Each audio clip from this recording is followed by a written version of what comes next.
We have shared our thoughts extensively yesterday. So we want to bring in two really good friends of the show to get their thoughts on what's happening in our current climate and culture right now. So say hello to Roe and Erica. Hey, guys. Hey, how are you all? We are good. We're hanging in there. You are a ray of sunshine amidst the darkness. I'm trying to be. I was like, yellow always makes me feel better. So that's what I'm doing today. And I think that's what we all want to do. I started off this morning with a long walk, and I want to feel better.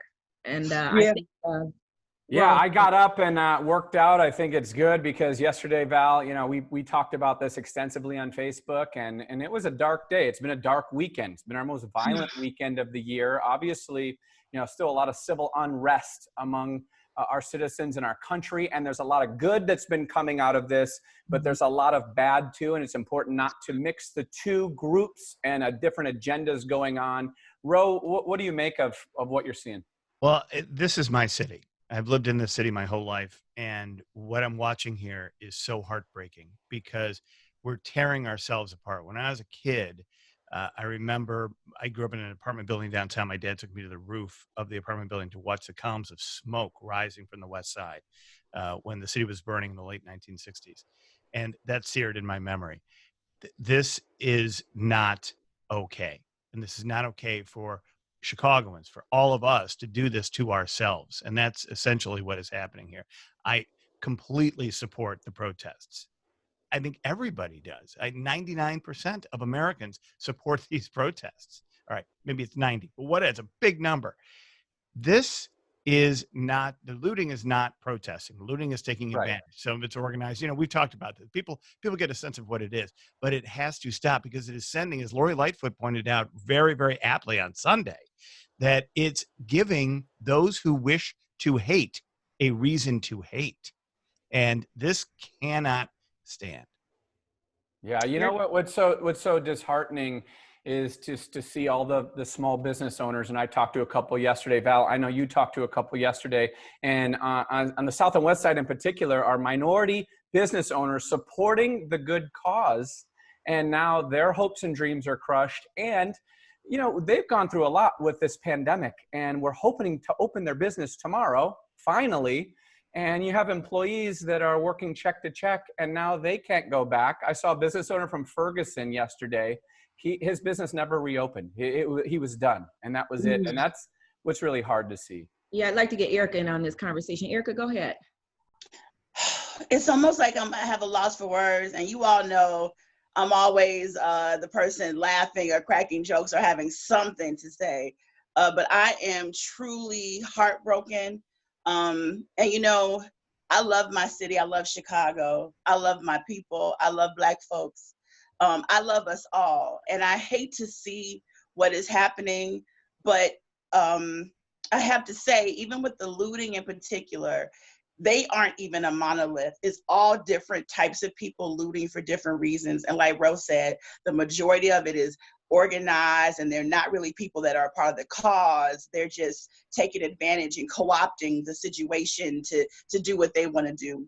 There's also a segment, though, of young, disenfranchised African Americans that are just fed up with the system, tired of seeing the world treat them as they do, and they're frustrated, and they're mad, and they're hurting, and they've been screaming out, and they've been shouting out, and they've been saying, we need opportunity. We need access to education.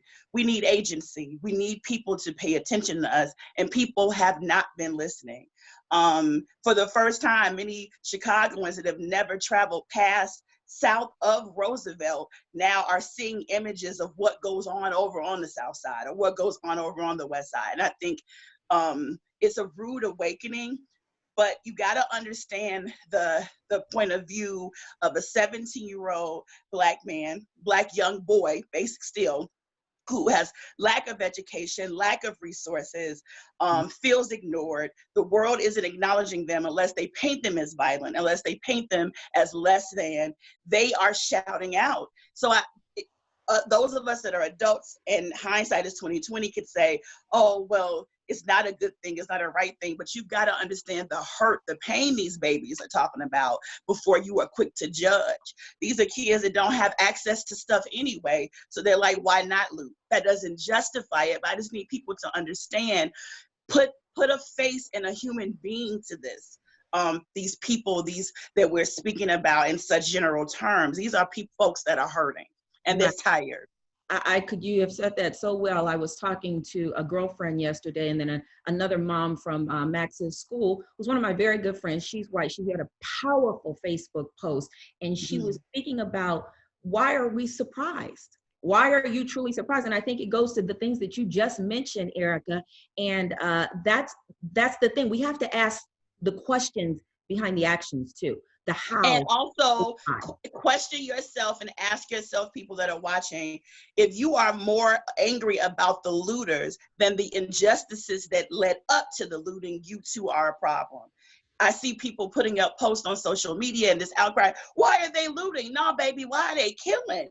Why are they killing young Black men? This happens all the time. Y'all are just waking up and opening your eyes to it. So don't talk to me about the anger of looters when you're not angry about the problem that led them to looting. And America as a whole, definitely looting is your thing. That's what you do. That's how this country came into existence, by looting.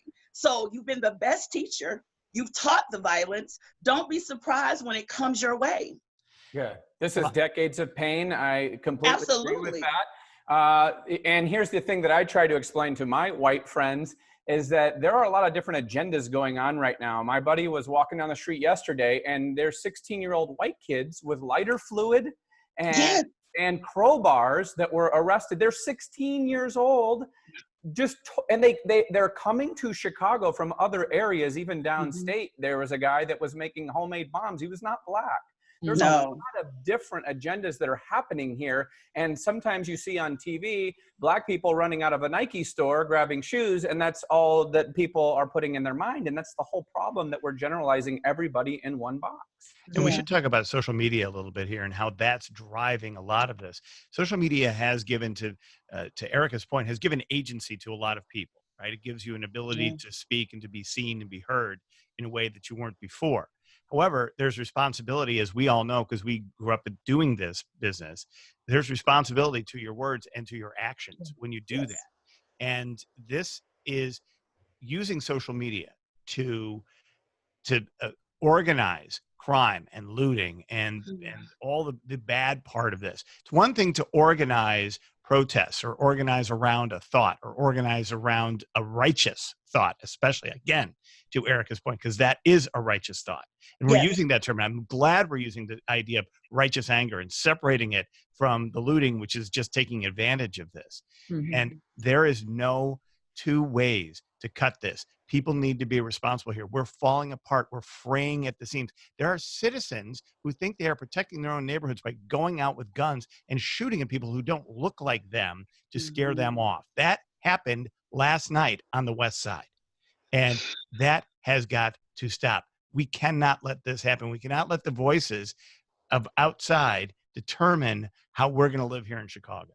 And there's a sister on the North Side who organized a peaceful protest on the North Side with thousands of people, it looked like, from the pictures, successfully, a peaceful protest, because she wants to wake up her neighborhood. I think right now what I'm seeing, a lot of folks are getting woke, and that's okay if this is what it takes. But the thing is, you can get woke now, but we got to stay woke.